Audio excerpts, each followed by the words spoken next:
Daddy, did you talk to the principal? Did you save my life? Did you get me off? Did Daddy ever let you down before? Lots of times. And you won't be surprised at what Daddy has to say to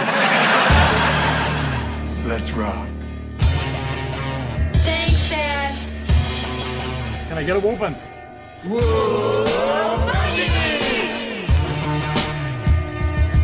No Man presents, live from the nudie bar, the Married with Children podcast.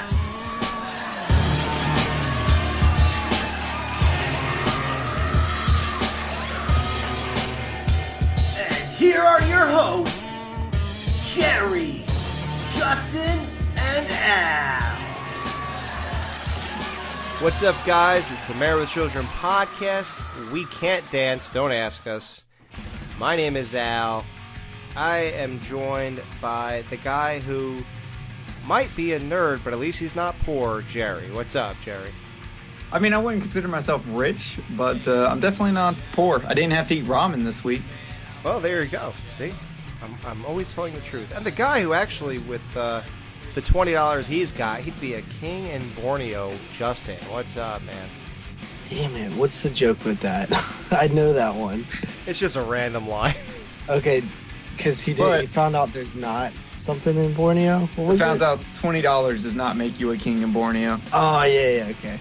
So he went and spent it on socks. God damn it. It's always the obscure one-liner things. Yeah, these were super obscure, but I felt they were fitting for this type of thing.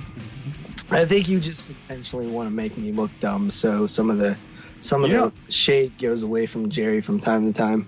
You ever wonder if Alex has like a betting pool going on, whether you'll know the quote or not, and then he's like stacking it in his favor? Yep. I totally think that's the case. Yes. They'll never know. They'll never know this one. No, I don't. I try not to be obscure because the audience has to get it too to make them smirk. So if they don't, then they're just as bewildered as everybody on the show. So. And you know what, guys? It's December 20th, so this is sort of our Christmas show, because next week it's already going to be the 27th. Christmas will have come and gone. Guys, what's even more important is that this is our 50th show. It's like a Christmas present. Yeah, you get our big 50th show as your Christmas present. Yeah, we definitely should get into that towards the end of the show, because this is also the week, I believe, that we even started cooking with this whole show, and we were looking for the right co-host, and I was putting feelers out there. So this was the week that this podcast came into conception, I believe. That's crazy. Yeah, so we'll hit up this review real quick, and then we'll get to that. So guys, this episode, Can't Dance, Don't Ask Me. It premiered March 18th, 1989. After Kelly gets in trouble at school, the only way to get out of punishment is if she joins a tap dance class. Okay, I gotta ask, did either one of y'all had tap dance classes in high school? No, sir. But I don't remember any dance in school, and there has to be, right? We definitely had cheerleading. Yeah, we had cheerleading, but I don't remember dance. I mean, but I don't know. Maybe it's different in different places. Maybe dance is held higher. Are either one of y'all fans of Fred Astaire? No. No? Okay. The title of this episode is a reference to I Won't Dance, which is performed by him and Ginger Rogers? Ginger Rogers. That. Fred Astaire dancing, singing in the rain. He was famous for musicals.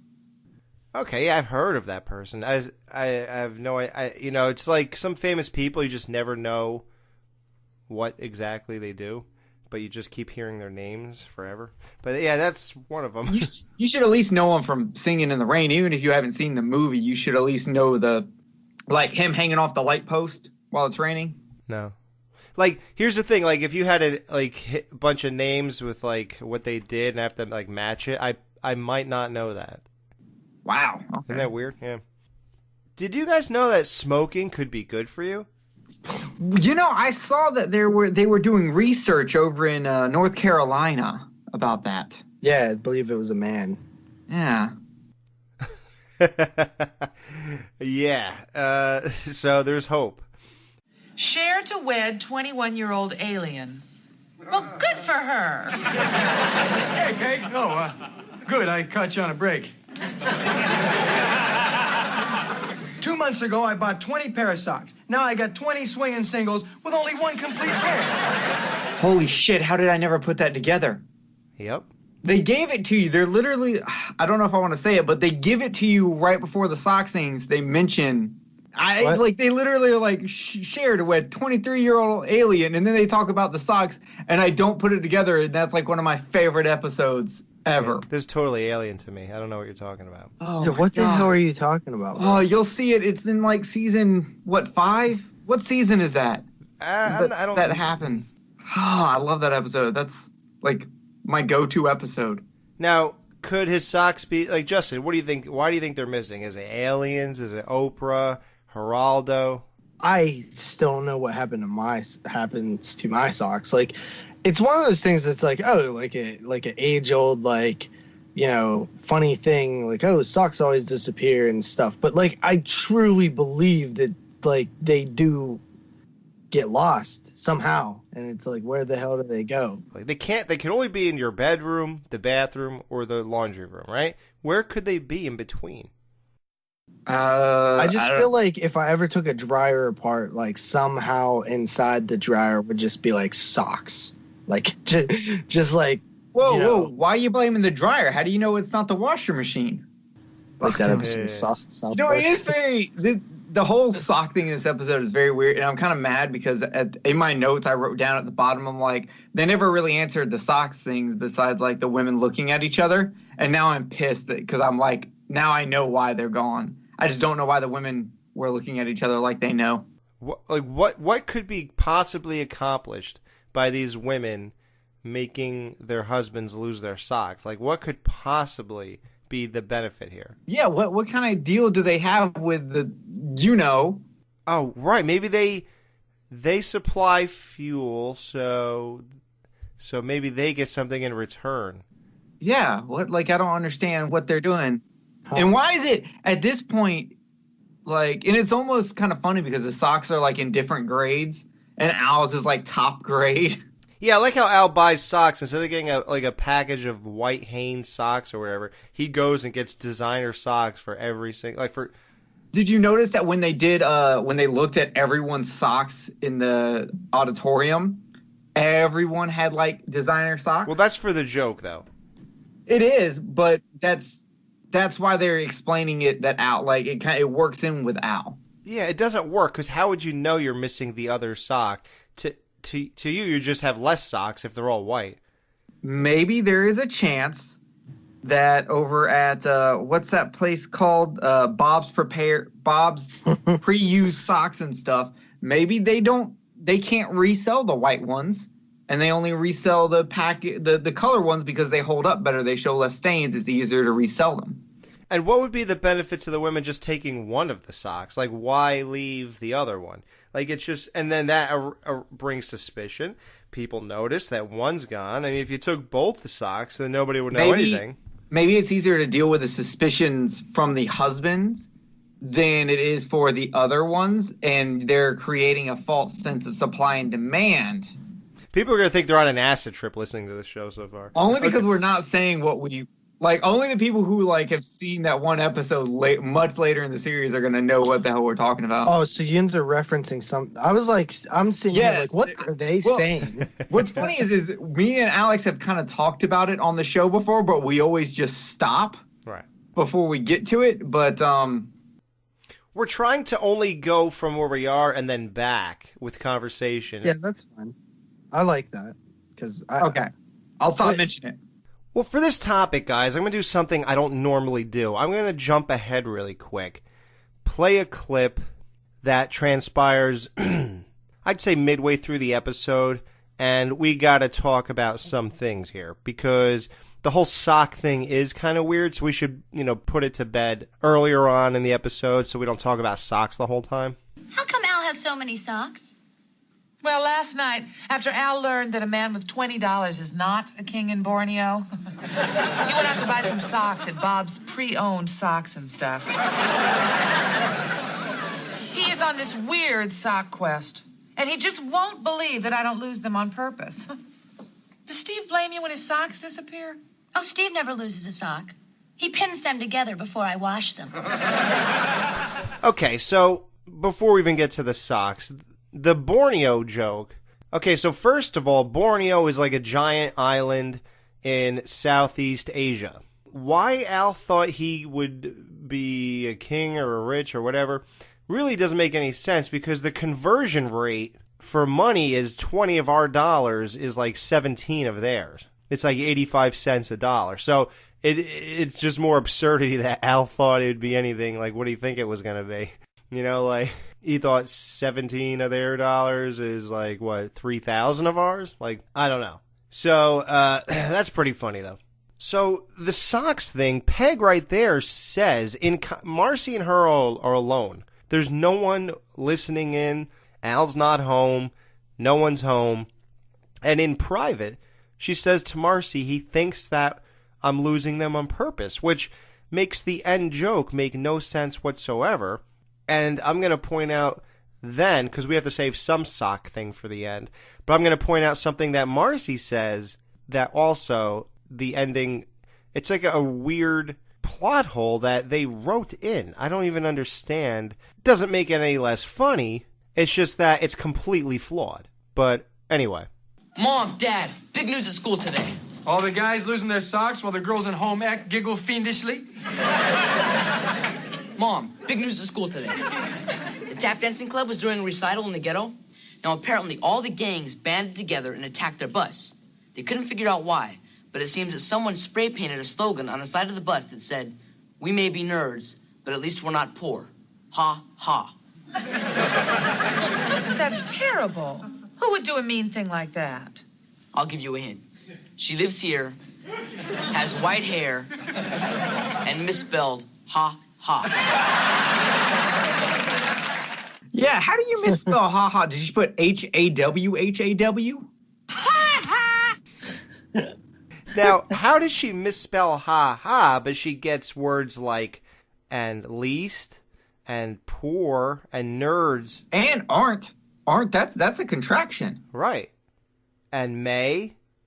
You know, like, and B, she didn't just write the letter B. So it's weird how she somehow misspelled ha-ha, but nothing else. But nonetheless. Hi, everybody. Hi, Kelly. Anything interesting happen at school today? Oh, not to me. Well, good night. Kelly! Oh, yeah. There was this one thing, though. There's this girl who looks just like me who got into a peck of trouble today. So if the principal calls and... Kelly almost has another he thought he could moment. Oh, yeah. Like, last time it was how she stole the bus. Yeah, if they say they tied the bus driver up in the bathroom or whatever, it's not true. She almost had just as bad of a line here, but then knew to stop. She knew. She was like, okay, I'm not doing this again. Yeah, let's just unplug the phone and play Yahtzee. One thing about, like, that setup there, I don't know about you guys, but, like, I kind of get annoyed when Bud just straight up rats out his sister, like, over everything. Well, he only told them about the spray painting not coming in at 2 a.m. All right. Yeah. Yeah, but, like, I just, like, if that was my little brother, I'd literally, like, destroy him. Oh, dude, you have a long road ahead of you. Whenever incidents like this happen, and I'm like, come on, Bud, why are you cinching? I think back to when Kelly got her driver's license and ran over his skateboard. Car meet. Yeah, but there's, like, more tactical ways of, like, letting them find out than just straight up telling them. You don't like it that he found the report card taped accidentally under her bed? Yeah, or when she stole his money and bought VIP tickets instead of tickets for him and another chick. Yeah, what about that? For oozing meat. Bud might be a snitch, but Kelly does way worse to him. Because we've seen in these shows, Kelly doesn't really get grounded that often for anything. Yeah. Look what she did the other day with Tears and Vomit. And I understand, like he does have great comedic moments with it and stuff, but I'm just putting myself in like Kelly's perspective or like the older siblings' perspective, where I'm like, you little, You know, I hear what you're saying, but you should probably put yourself in the people in surrounding Kelly's life in that perspective too. I mean, how would you feel if Kelly stole your husband? Hey, she stole chalk. I don't know what you're talking about. Oh, right. I don't know how I came up with that. But you're right. She does kind of do some things that are pretty jacked up. Yeah, dude, the soup girl is crazy. I don't know why you're talking about her like she's such a nice slut. I mean, oh my God. Did I just call her that or she call herself that? She called herself that. Oh, right. Man, I knew I was a good guy. There's this guy. He is a god. The janitor at our school. So obviously all the girls want him. Okay, I'm with you. I'm with you. All right, so I've been playing it cool. You know, a little smile, a little wink, a little, hey, Bruno, look at this. He's on the hook, and I'm just about to land him. He thinks I'm cool, but if he sees me wearing these horseshoes, he's gonna go for some other slut. So, Kelly stole a husband of a principal. That is insane. Here's my question, though. We see this principal later on. Yeah, she's like 55 or 60, so... Yeah, and back then, a lot of times the guys would be, you know, up to 5 years older than the woman they married. Right. So, how old was he? And, like, why? Why? Kelly, why? Your choice in men is weird. Like, I get it when it's a teenage boy named Dweeb who does not respect life because it means nothing to him. But, yeah, and then the janitor? A janitor? It reminds me of that scene in a Scary Movie where the one chick's talking shit on the other one. She's just like, she hooked up with a backup dancer. She don't respect herself. Well, J-Lo did that. Well, yeah, but J-Lo hooked up with her own backup dancer. Oh, it's okay. It's different than when you're hooking up with a backup dancer to try to get backstage. Like, a backup dancer can't get you anywhere. I wish I could hook up with J-Lo. Wait, does that mean that video is not real? Oh, yeah. Oh, that was real. I was kidding. Again. Did you hear me say again? I must have cut out. Huh. I guess it did cut out. It is pretty loud in this jiggly room right now. Yeah, I want to relive the magic, that's all. Well, what's she gonna do to you? I have to join the tap club. With the nerds and the geeks? Nerds, dips, phoebes, and geeks. Either tap or I'm out of school. What would you do, Mom? I'd quit school. Way to go, Supermom. I can't quit school. I need school. It's like my office. I check in, I get my messages, I go to lunch. I close a couple of deals and I go home. I mean, if I'm out on the streets, I'm just another... Flophouse toy? No girl repellent. I need school. I belong there. Where she closes a couple of deals and then goes home. Now, she's not a drug dealer from what I have been taking out of this, so I hope Bud's insinuations are not correct. Well, I do want to say that the school is my office metaphor she does is actually really clever. Yeah. And I was kind of like, y'all let this come out of Kelly's mouth? It's where she can get a hot meal. Did you guys, were you like more on Kelly's level or were you more like a Bud in your life? I thought school was really, really important until after 10th grade, I got like upheaved and moved from South Carolina back to Alabama. And then I just was like completely, I'm done. Screw this. I stopped going. I hated it. If I would have stayed in South Carolina, I probably would have like made something with myself instead of doing the Married with Children podcast. Yeah, well, hey, listen, it worked out for us. Until we get rid of you in a season or two. Yeah, exactly. I never took school overly serious, but I would always get like A's and B's until about 10th grade. And then all of a sudden, and I used to miss like I think like 80 days a year, sometimes 100 days a year towards those late years. And that's, yeah, I'm not even joking. Like, wasn't there only 80 that you went to that in the school year? Yeah, like, so I would miss 100 days, I'd go 80. So I'd miss like Monday, Wednesday, and Friday typically. So I'd go Tuesday and Thursday. I honestly blame a lot to do with the teachers. Like, I think they didn't inspire a lot of them. Some there were like 2 teachers that were like really good, but It's funny you say that because one of my social studies teacher inspired me to walk around with a flask. So I did get some inspiration, but that got out of control and I had to wind that down. It's funny we're all saying this, but I was thrown out of high school after 9th grade. I might have hinted to this on some episode or whatever, but I basically went to the high school from the movie Lean on Me from 10th grade on because the other schools in the neighborhood wouldn't take me anymore. So I guess you could say that's where I also sort of fell off the track. So, yeah, that's interesting. So, yeah, I guess I was more of a Kelly Bundy in high school with a hint of Bud. Like you, I didn't need that much. It's where I'm cool. It's where I'm important.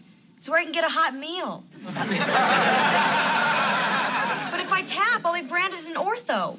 Do you ever, it's weird. The Married with Children, sometimes they say insults and stuff like that and things that I don't ever hear in my normal life. Do you guys ever hear anybody being called an ortho? I always thought that was like a dentist or something. Didn't she already call someone an ortho in an earlier episode and we looked it up? Didn't she call, like, Marcy an ortho? I don't remember. Was she a dentist? Did we find that out or no? Oh, hold up. So somebody has braces? Oh, God, my brain hurts. Somebody help me. Okay, look, Kelly, what you did was wrong. It was funny, though. But wrong, I guess. Look, there's 2 things that Bundys don't do. We don't eat vegetables, and we don't tap. So take one more tap class, and tomorrow I'll get up, paint one of my ankles, go to work, and then after that I'll see your principal. Thanks, Daddy. Then I'll go to the airport, then I'll go to Borneo. Where I'll be known as that great white guana with no socks.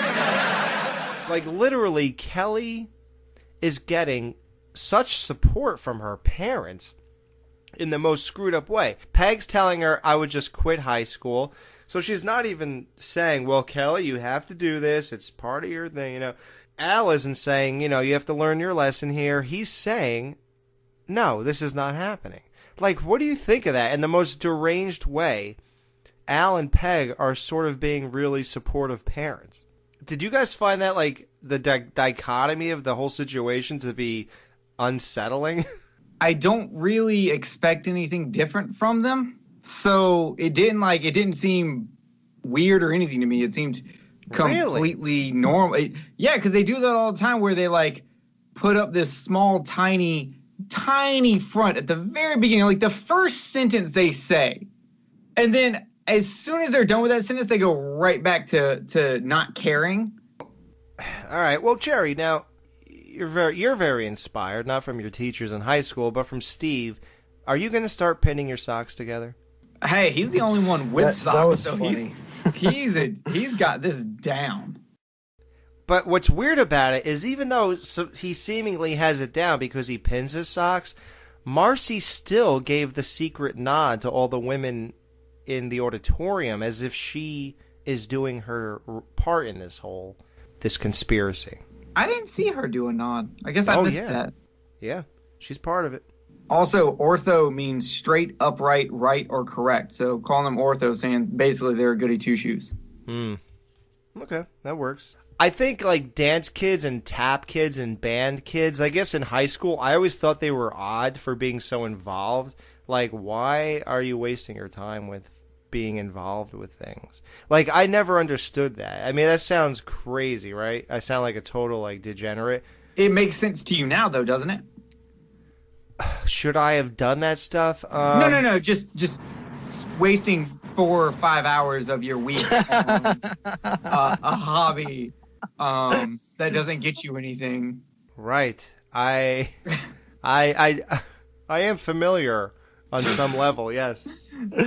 But so like you guys didn't do any like extracurricular activity type shit? Oh God! All right, y'all are gonna make fun of me. I'm gonna go ahead and do it. Oh God! So my high school, Dutch Fork High School in Columbia, Irmo, South Carolina, we had a dork club where we would go after school and play Magic the Gathering and D&D and talk anime and other super nerdy things. And it was sponsored by one of the teachers who also was able to get the school to let him do a science fiction and fantasy class, which, yes, I did take. And at one point, me and another classmate, for one project, wrote a song about the H.G. Wells' The Time Machine. Wait, when does Jefferson come on the show? How many more episodes? Do you know exactly? Okay. How many months is that for our lives, doing one show a week? And then this guy doesn't have to be here, right? Okay. Oh, really? Wow, man. That sounds really cool. Super cool, Jay. Jeez. Yeah. I don't want to be like those stupid guys who, were like doing football and working out. Lame. Kelly's principal is making her take tap dancing. Oh, how wonderful. I took tap and could tell you when I was growing up. Isn't it fun? Fun? The whole class is geeks and dweebs. Really? When I took tap, there were no geeks or dweebs in my class. And the way Peg and Kelly look at her. Oh, God. It reminds me I don't know if y'all have ever seen the movie Rounders, but it reminds me of there when they're like, if you don't see the sucker at the table, you're the sucker. Peg was called the Big Easy in high school. Oh, man. Daddy, did you talk to the principal? Did you save my life? Did you get me off? Did Daddy ever let you down before? Lots of times. And you won't be surprised at what Daddy has to say to you.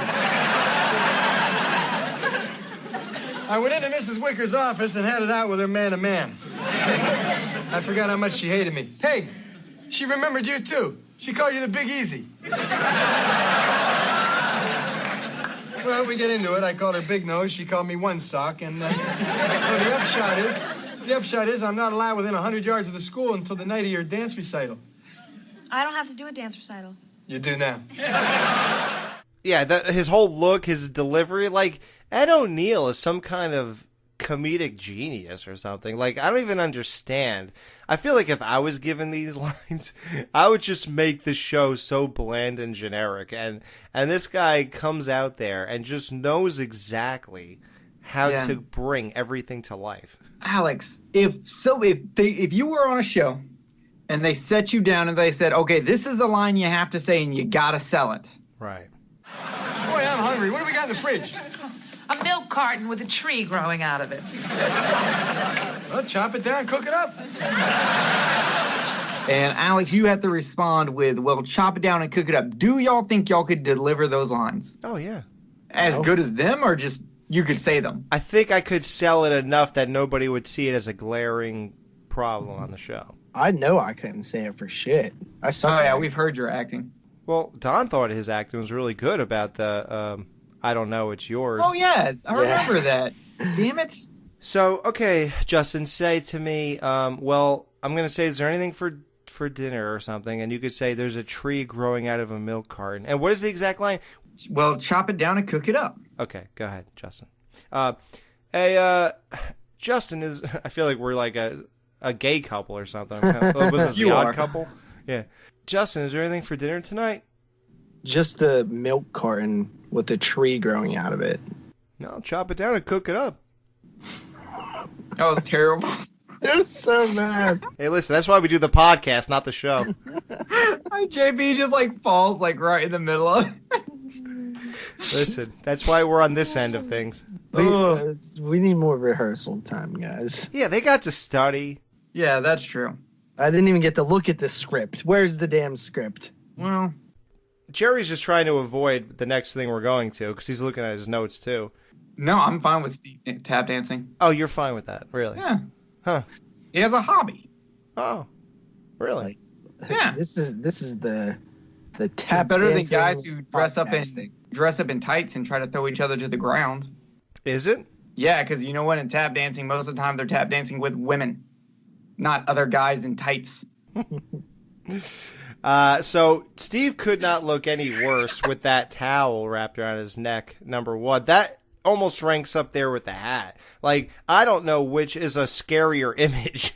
Technical foul, flag on the play, whatever you call it. We agreed not to bring up the thing. Yeah, but... You brought up the thing. No bringing up the thing. But this is on that level. Like, when I look at Steve here, I'm almost maybe more embarrassed.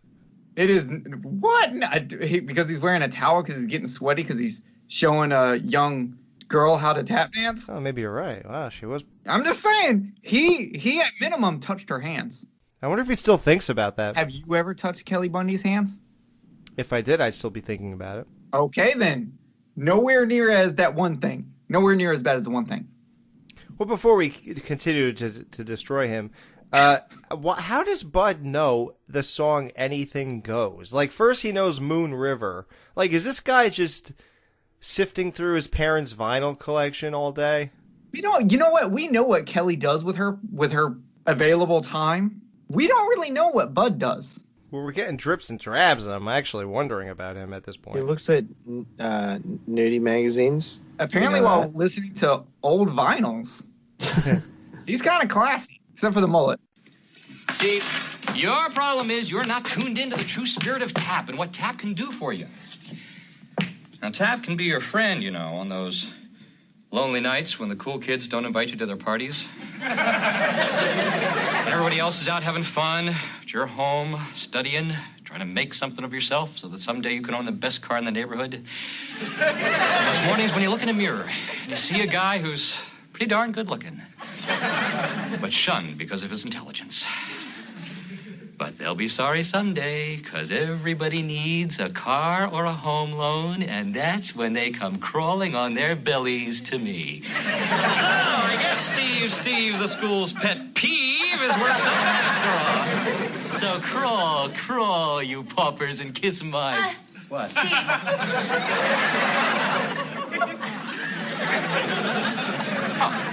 Anyhow, the point is, tap builds character. Now, Jerry, are you trying to get your revenge on the world? I get it, man. I understand being a pretty good-looking guy that gets shunned because of his intelligence. I got where he was coming from completely. I understood him in this episode, and that speech brought a tear to my eye. I am better for having heard it. I was not Mr. Popular either, but I wouldn't say I was a reject or anything. Well, okay. Did you ever get did you get any form of bullying done to you? That wasn't your friends just making fun of you, but you got legit bullying done to you. Well, it's more due to this high school I was forced to go to after I was thrown out of the one. And that was just because it was a bad neighborhood. And back then... And it's a high school for people who have been thrown out of high schools? Dude, it was like almost going to jail. It was... So imagine trying to go through Gen Pop and try to, get out of there unscathed. I think I would have done fine in that school because they would have looked at me and be like, don't fuck with that kid. He will shoot all of us up. Probably. I did have that look, but no, nobody really thought I would. But I will. I mean, I Okay, so Steve played the accordion, and later on we're going to hear how sports and the band, that's where the real men were, right, Al? So that does come back, but now when that happens, we know that Steve played an accordion. I'm just going to say 2 words to jog your memory, Jim Jupiter. You'll know what I mean. There's a new set yet again. We have Kelly's auditorium, I guess. There's a stage. There's seats. Not too many, but there are seats. Probably the same amount of extras that there were in Polk High.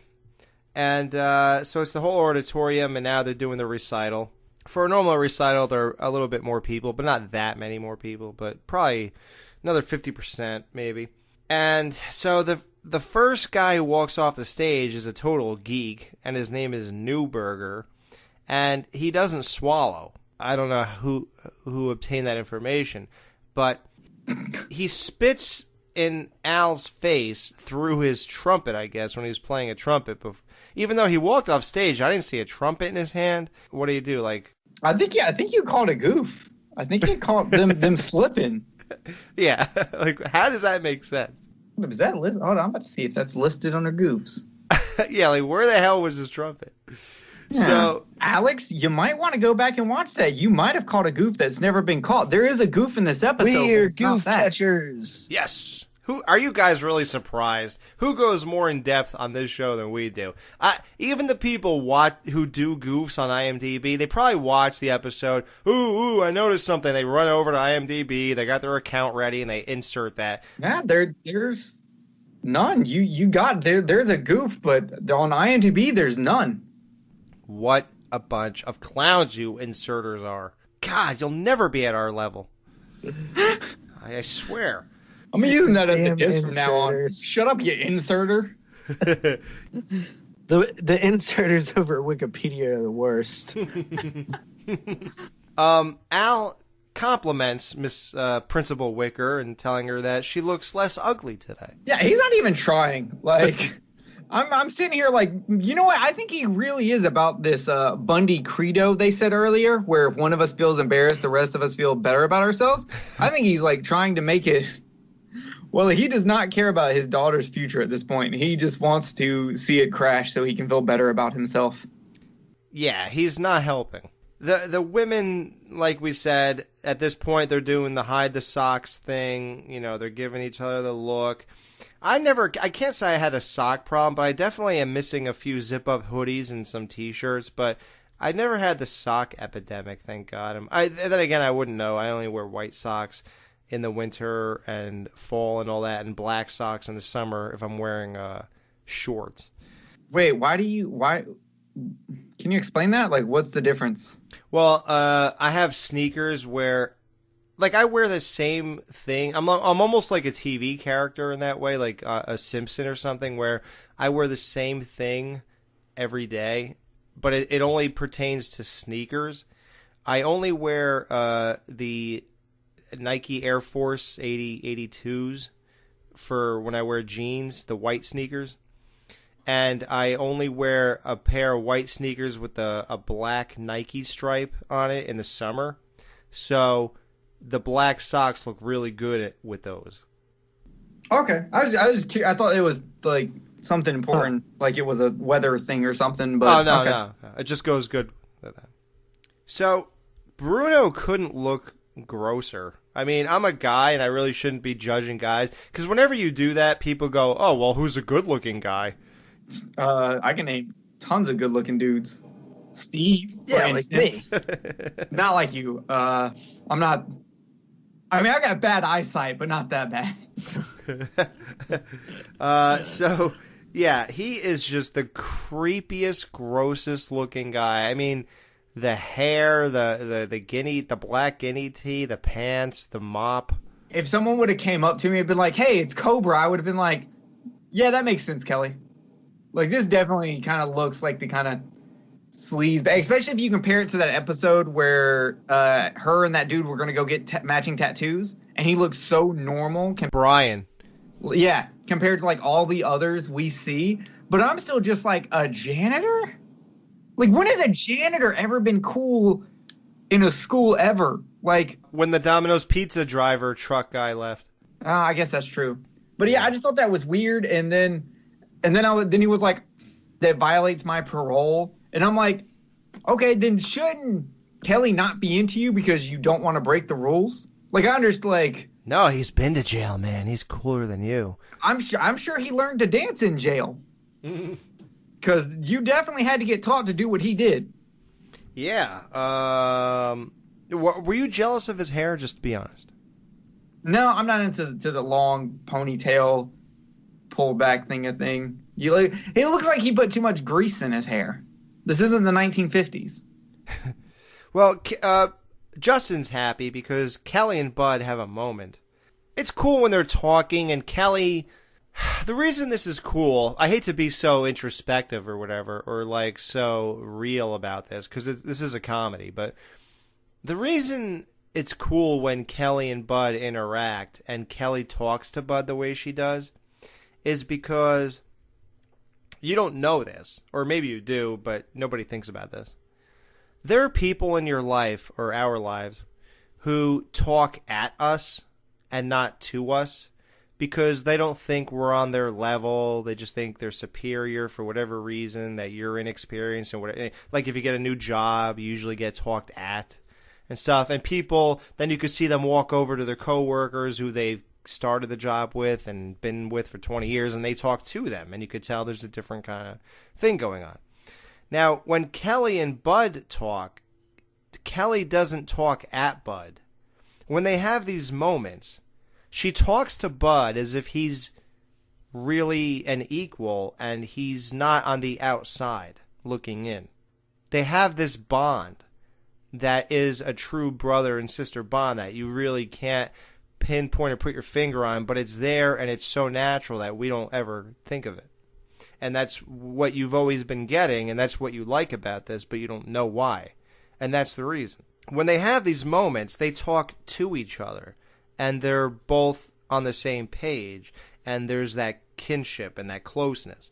Even when like Kelly's embracing, at that point, so she goes from that to even embracing her whole family by saying, it's just like, I don't know if she says dad always said or whatever, but if you're going to lose big, because that's what dad always does, I think she says. Even Bud saying, I hate you, but you're my sister. There's such like an instant roller coaster of thought right there really quick. But the thing that you're supposed to hang on is the part where he says, but you're my sister. So there's that thing that we all like. Because, we love like except for Justin, when Bud tells on Kelly and all that kind of chaos that goes on. Otherwise, there wouldn't be anything here to watch. But when the smoke clears, we'd like to believe that there is something here, which we're all a part of, them and us. And that's what is really conveyed in such simple, stupid, simplistic comedy, which is really all you're watching.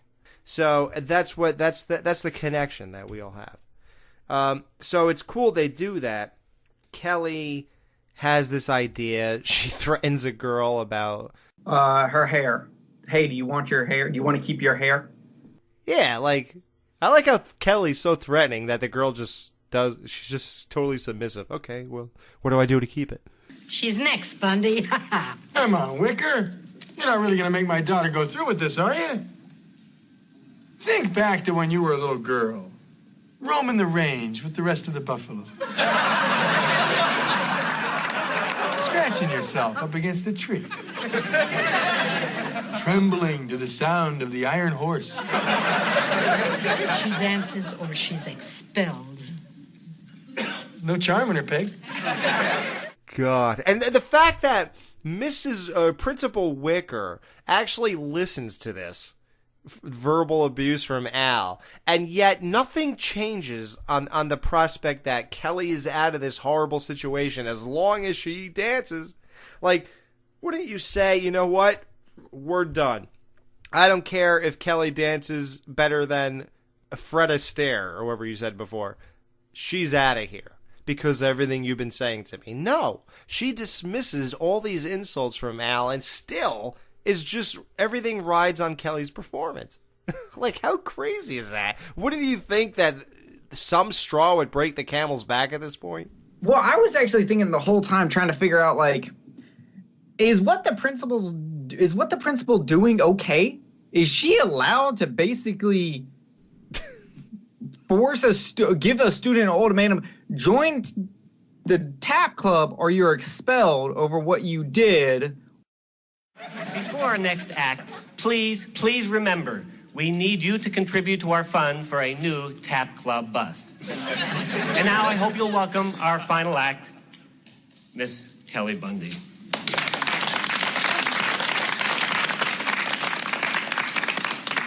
Where's the top hat? Where's the cane?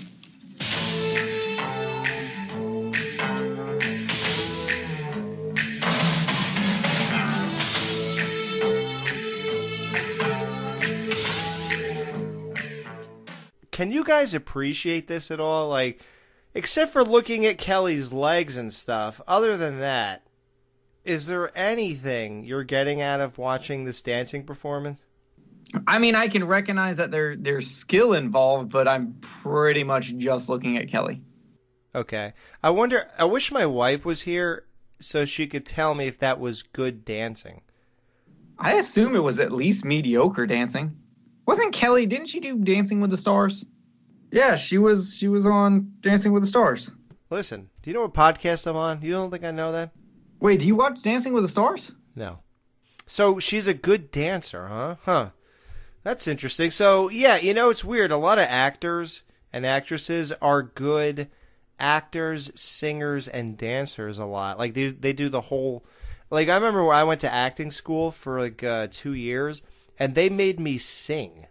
And I was like, guys, I must be in the wrong place. Because I know I'm the lead guy from Tears and Vomit, but all of our audience heard 2 weeks ago how bad that was. So... You really don't want to hear me singing. I'm just here to pretend I'm somebody else.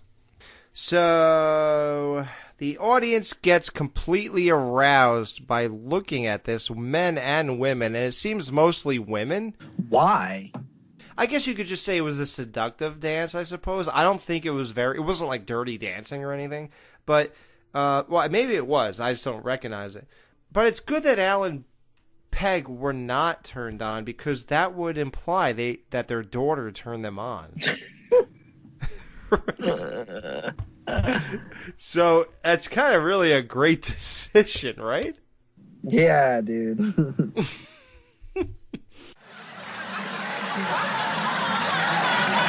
not doing what I told. Marcy.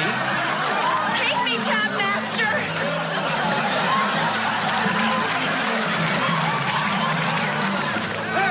Cut that out! My little girl's up there. She's liable to see you. Hey, has everybody lost their minds but us?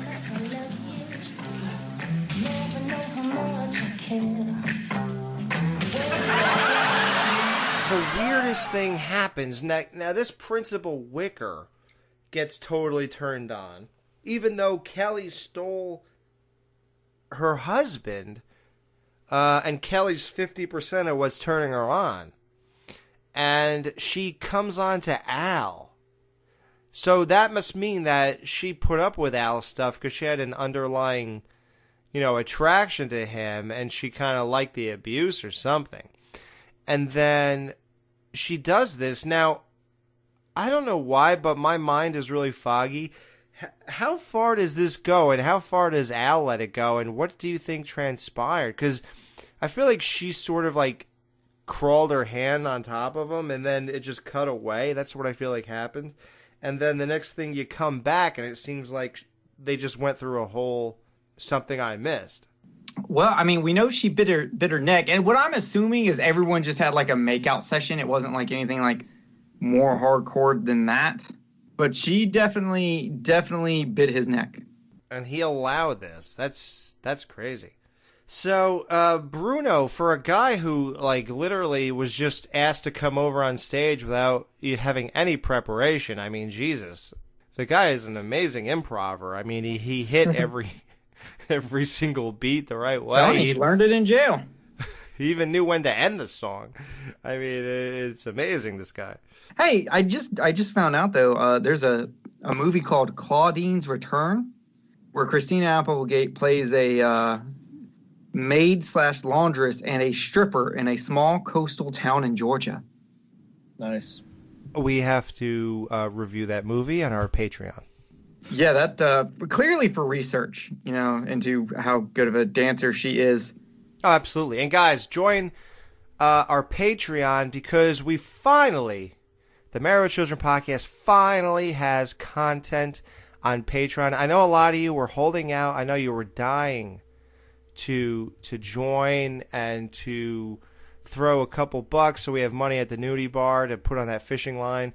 But the thing is, you were probably the crossroads you guys were all standing at was, well, why am I going to do that? There's really nothing there. We actually now have a commentary. We did a commentary of He Thought He Could. It was a great time, real fun stuff.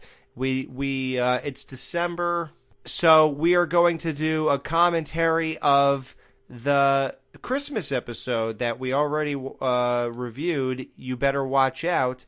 We do a full video commentary. Watch that episode along with us. All right, well, before we get to the ratings, let's get to, some of the cast and trivia and stuff like that. So obviously the trivia is that Newberger didn't have a trumpet with him when he walked off stage. That's trivia that I discovered. Well, that would be a goof, not trivia. Right. So let's get to the cast. Now, Principal Wicker, is she somebody who is famous? I mean, honestly, like, I would say she did pretty well. Like, she had 83 credits. She was in stuff like a few horror films that we know of, directed by Stuart Gordon, which is Reanimator. Wow. And From Beyond. She didn't have huge roles in those movies. She was also in a movie called Killer Bud, which I only assume is about killer marijuana. Wait, in Reanimator, was she she was the old fat lady that was naked? Oh God, she was naked too? Yes, everyone who comes on Marriage Jones was naked, but like I'm right? She was the big fat lady that was naked. She was the Swiss woman doctor. Thank God. Hopefully that's not what you're talking about. I want to say there was a big fat lady naked in that movie. There probably was. It's so funny you pointed out Killer Bud. Do you know who's in that movie? David Faustino. Yeah. No, please don't say, dude, you're on this show. I'm so sorry, dude. You're going to have to say this right. Okay, ready? I literally took a guess. Like, I actually didn't know he was in that. Neil Harris is also in that movie. I have Killer Bud. For some reason, I bought that movie because I like, Bud Bundy, and there's another girl that we like, Danielle Harris. Yeah, DH. DH. So, yeah, it was okay. Yeah, but let's get back to Bunny Summers. She was born on February 23rd, 1924, so after saying that, I'm sure you could guess she is not alive anymore. She died on September 9th, 2010. Oh, Bruno, Jesse Barago. Yeah. And he did actually quite a lot of stuff, really surprisingly, actually, considering, what he was in the show. But the first thing that I noticed that he was in was Con Air. And after, I know he did Dexter, which he had a decent sized role in Dexter. He did 24, had a bunch of episodes of 24. He was in From Dusk Till Dawn, the series, as well as Fear the Walking Dead, where he has 4 episodes of Fear the Walking Dead. So that's pretty impressive, from coming from the janitor on Married with Children to having a highly successful television career. No Ma'am will be right back to wrap up this week's review. Be sure to join their Facebook group page for all the podcast news and updates. Just type in www.facebook.com/groups/Married with Children podcast. Be sure to subscribe to them on iTunes and please leave a review telling them what you think of the show. To subscribe to their YouTube channel, just go to channels and search up Married with Children podcast. You can email them at marriedwchildrenpodcast@gmail.com. Thanks for checking out this review. Now the guys are going to give their final thoughts and ratings of this week's episode. Join all that stuff. Guys, just a heads up. Our Facebook situation has changed recently.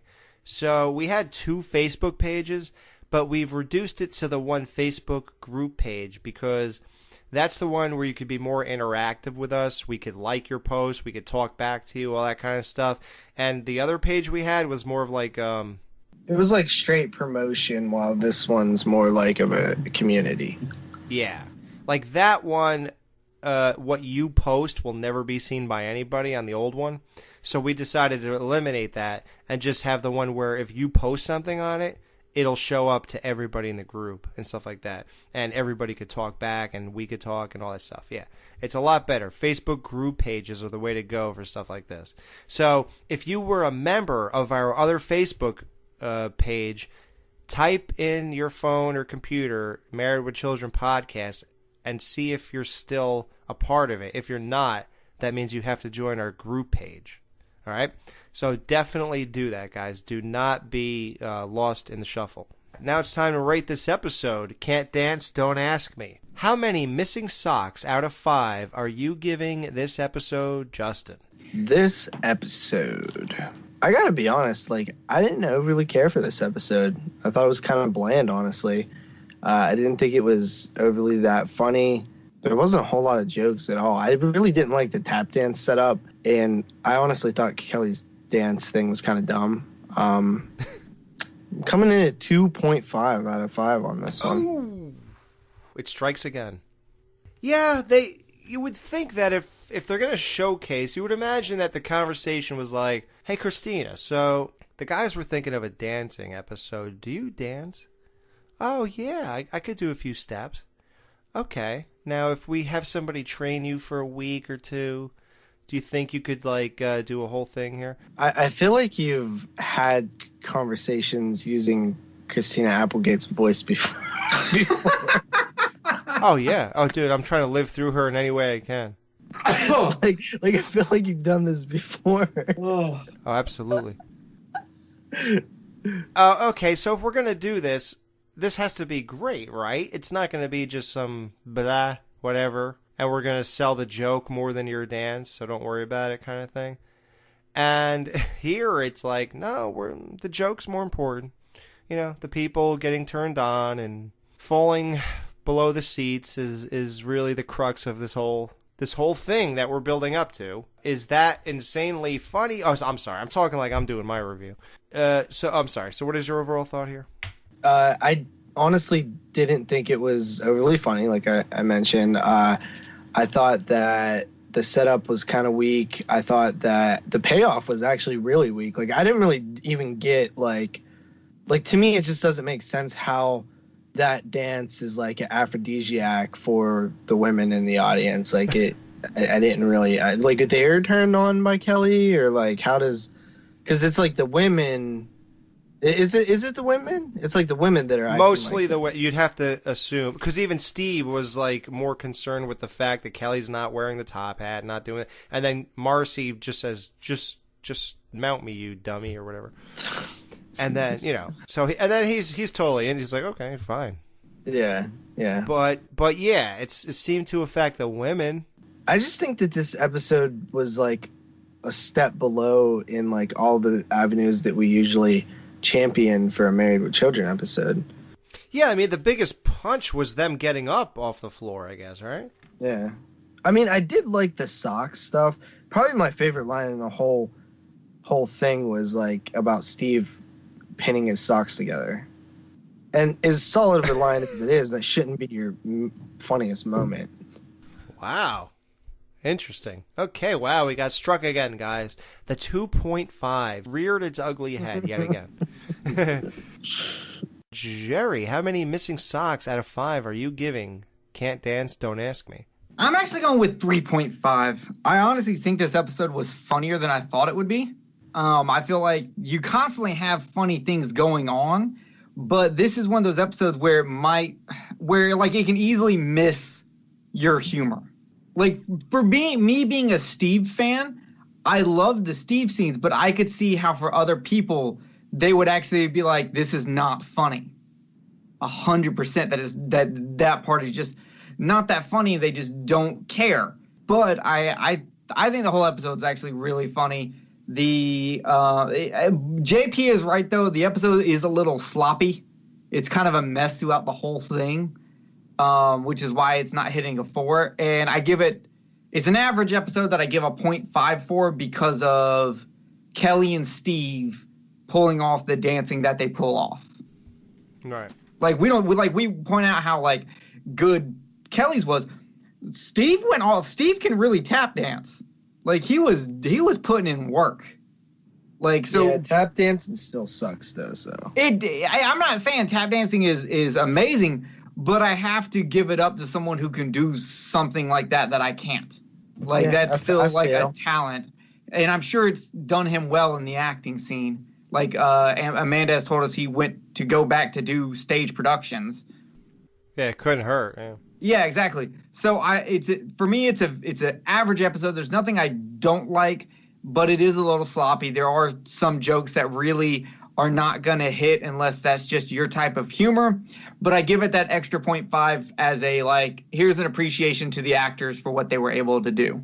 You know, this episode, I was not looking forward to it. I'd have to say that I have mostly skipped this 95 or 98% of the time I've ever put this DVD in. And that other 5% is he just fast forwards to Kelly's dancing scene. Well, I do. The only reason I remember even watching this is because that opening thing, smoking could be good for you. I remember about 2-3 years ago, I took a picture of that and posted it online on Facebook or whatever. So I do know I've watched this just based on that joke alone. I don't know. My expectations were so low that when the episode kept progressing with Kelly, what she wrote on the school bus. I forgot about that joke. That was good. The misspelling, ha ha. Yeah, everything about it's good. The fact that she sent them into that area like that. Why did she do that?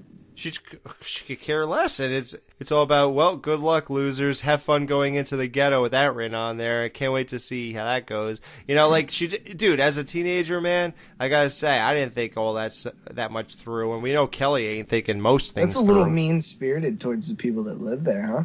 Dude, it was all about her setting them up. I don't think she even cared about the actual feelings of the people in the ghetto. You know, like, and I'm not saying that means it's okay, but I just don't think that she cared. You know, everything, the socks thing, that worked for me. Wasn't amazing, but it filled an episode. It will be amazing soon. But it filled an episode. It was fine, and the women nodding to each other as if they're all in on something that we don't know about and we never will. And that's the difference between men and women, I guess. You know, one of the mysteries of women. Al's interactions with the principal, those were all like super strong to me. Bud's stuff, ratting on his sister, I did like, and I liked him being involved with the whole thing backstage. Steve, it was just Steve being a nerd, and it just reaffirms the idea that he's not Al. You know, he has his moments, and Al is, you know, he's getting Alified as this goes on, but he's not Al, and this just reassures us of that. So we get to like the end with the whole dance thing. Is that funny? Yeah, no, it's not. I mean, it's a joke. I wasn't laughing. Yeah, I didn't feel like the greatest, like, ta-da, wow, that was worth watching this. No, I didn't feel that. So I'm going to give this I'm going to go between the two of you and say it's a 3 out of 5 missing socks. It's just an episode. I most likely will not watch it again. I think that's really what my 2.5s come down to, where not only will I not watch it again, but I'll actually go out of my way to not watch this episode. Like, I can never see a reason why I'd want to come back to this episode. That's kind of where I'm coming at on this one. Yeah, guys, so wow, 50 shows we've done. Like, that's a big thing, you know. A 50th show is huge. Most podcasts don't even ever get there. You do know that. Like, if you looked at every podcast that ever started on the planet, the amount that get to 50 shows is probably like 12%. Yeah, I mean, it's pretty insane to think that, you know, weekly we're approaching one full year with, you know, I guess 52. We're about to celebrate another thing, which is, you know, 52 weeks would be 1 year. And like I was telling you guys off air one night, that I was telling Mike what episode we were on, and he was like blown away. You know what I mean? He's like, what, 50? Or, you know, it was like 40 something at the time, but time flies. You know, it's just, I think a lot of people who necessarily don't listen to this show but know like we do it from our other things have probably not realized how long we've been doing it and how many episodes we've actually done. Yeah, it's amazing. And you look back on these episodes, you go through the list of every episode we recorded, the 2 season wrap-ups, the Terry Ricolta, and, you know, just... Oh, don't forget the Marcy interview. That was the biggest thing. I think that was like show 23. Yeah, like I said, this show was being conceived right around now, because, you know, I heard Jerry's Married with Children review on his Halloween special on his horror podcast. He reviewed the one where Peg was the Grim Reaper and the YMCA. And, I don't know, I guess after I got done hearing that, and I just knew that I needed a different outlet than the horror podcast I was on. And I guess it's weird because I didn't put the two together like, hey, he did that. I bet you that could go into a whole show on its own. I didn't say that in my own mind, but somehow it was just there. And I said, I think a Married with Children podcast has to happen. Like I said, I made an announcement. I'm looking for co-hosts and stuff. Jerry contacted me right away. He said, hey, listen, you know, I got the experience. I'm the only one who's ever done one. And I was like, literally, here's my audition tape. It's a full episode. Yeah, that's pretty crazy because you're probably the only person out there who's done that. You know what I mean? Yeah. Especially since of the weird concept of it anyway, doing our Christmas show for Kill the Cast is doing Halloween sitcom episodes. Right. Yeah, you did Roseanne. Did you do the famous Roseanne with the guy walking through the house, or did you do like a different one? We did the one, where the guy's walking through their haunted house. Yeah. Yeah, we did that one. And then we did an episode of Martin. Oh, okay. Me and Justin got talking. We talked about that funny story, how that happened. And here he is. And it's amazing. Like, I never would have thought that week we'd be talking like, wow, can you believe we did 50 shows? Doing a weekly podcast is a lot harder than doing anything else. And you could say, oh, it's easier. You guys just have to do one episode. But you see, it lasts an hour. And Oh, it lasts way longer than your initial concept, right? Like, you thought we were going to be doing 20, 30-minute recordings. Yeah, I thought they'd all be 30 minutes, yeah. and then when I conceived the show, I never thought of putting all these clips. I guess I just did that on the first episode to like punch it up like, wow, here's their big first show, and to get people kind of into it. And then I guess I felt that after I did that, I was like, well, what am I going to do? Have nothing on the next one? And then I just kind of got trapped in this world of like high production, tons of clips. You know, I don't know. It's one of those things where, like, you really think about how it all came together, like some butterfly effect type stuff. Because even if you know, obviously there's the story with me, how I was just like offering to send in a clip to you. And you know, we've told that story where you took it the wrong way, but it ended up working out for the better. But even if you go back further than that, if I hadn't done 31, that review that Dave actually asked me to be part of with you guys and actually recorded with you at one point, it might not even ever have clicked in your mind because we wouldn't have had any previous history or like chemistry or anything, you know what I mean? So like that's even another thing that you could kind of look at where like all the, you know, dominoes fell in place. Well, that was a big part of it, believe it or not. I don't know if I really ever told you that. I don't know if you just kind of guessed it or what, but like when I was thinking of the people on this show, that I felt the person I had the best chemistry with that I never really worked with was you. We just kept going, and me and him were talking like we've been doing this for years, and this is the first time we're ever doing a show. So, like, you were a no-brainer when you contacted me, and I'm glad I took it the wrong way. I mean, like, yeah. The first, you know, recording or whatever, you know, I felt like it went. I was a little out of my element at first, but you know what I mean. Like, we all were. Literally by show 2, like I felt comfortable. You know what I mean. And by 6 or 5, whichever one was. Have you driven a Ford lately? Yeah, that is where it was like, okay, this is going to work out. You know, that was the obvious show where it was like, okay, we have nothing to worry about. This will go well. And from there, man, it's gotten... I feel like it just keeps getting better. I mean, not every episode can top the last one we did, but I just feel like things just keep evolving better. We're all learning more. We're becoming just in tune with it all a lot better. The whole concept, reviewing a TV sitcom comedy from the 80s and 90s, like we don't do that. That's not really our thing. So, 50th show. Thanks for listening to the first 49 and this one. So, guys, tune in next week for our review of A 3-Job, No-Income Family. When Peggy gets a job selling cosmetics and brings home more money than Al, he gets a second job to regain his self-respect.